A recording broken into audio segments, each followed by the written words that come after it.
Donc, bonjour à tous, donc aujourd'hui on fait une présentation de la Kawasaki en électrique bien sûr.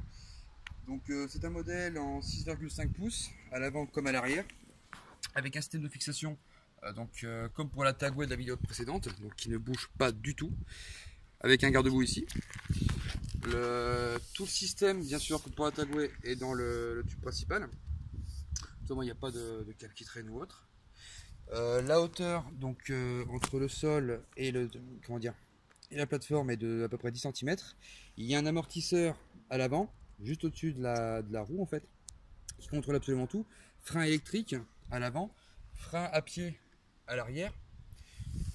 Sur le dessus, donc, on a un système avec un cadran qui nous indique donc la batterie restante, le nombre de kilomètres parcourus. Donc là, il est toujours pré-réglé sur height. Donc logiquement, il y a un mode Eco, Medium et Height. Mais j'ai essayé toutes les combinaisons possibles et il n'y en a aucune. Alors si quelqu'un, par exemple, aurait la soluce, ben, n'hésitez pas. Mais sinon, peut-être que Kawasaki ont pré-réglé le système sur Height et qu'ils n'ont pas mis de système pour pouvoir le gérer. Quoi d'autre? Bon, il y a un petit système d'éclairage. Bon, qui, pour moi, est juste superficiel parce que ça éclaire vraiment rien. C'est juste pour se faire repérer en fait dans la nuit.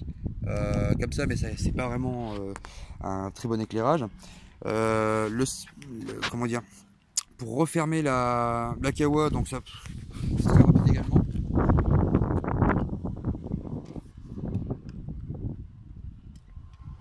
Voilà. Donc là voilà, c'est mis comme ça. Par contre, le petit plus,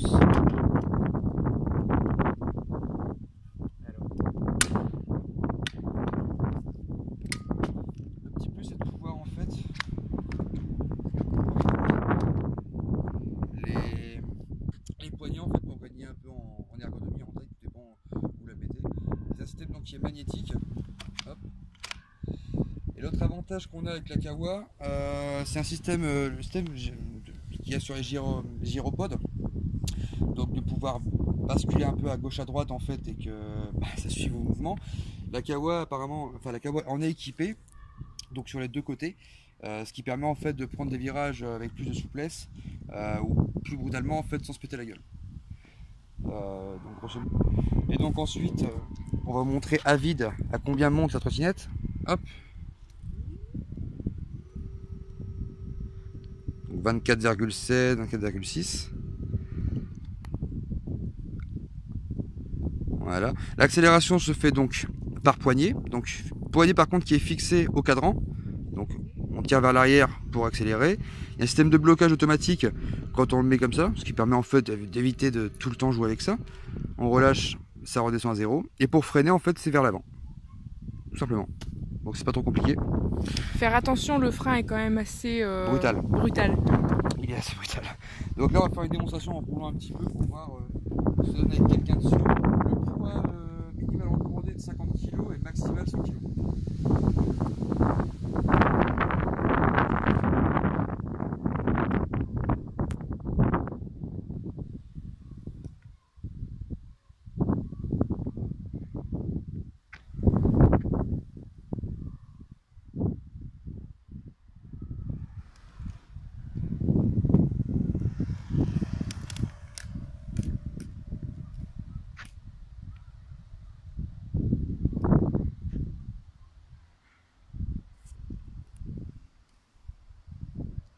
Les plus grandes roues ont un avantage, on sent un peu moins les aspérités de la route.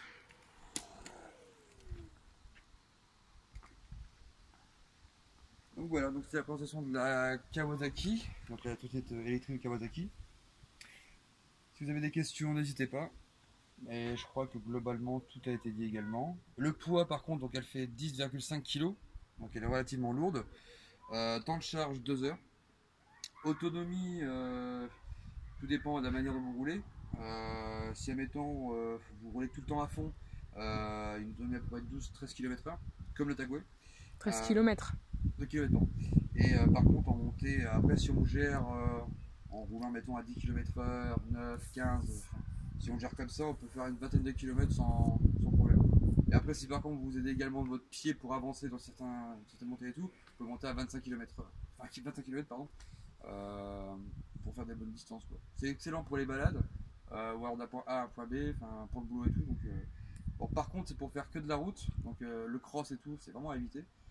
Et puis, bah voilà, je crois que grosso modo, tout a dit. Et bah, c'est good, quoi. A plus!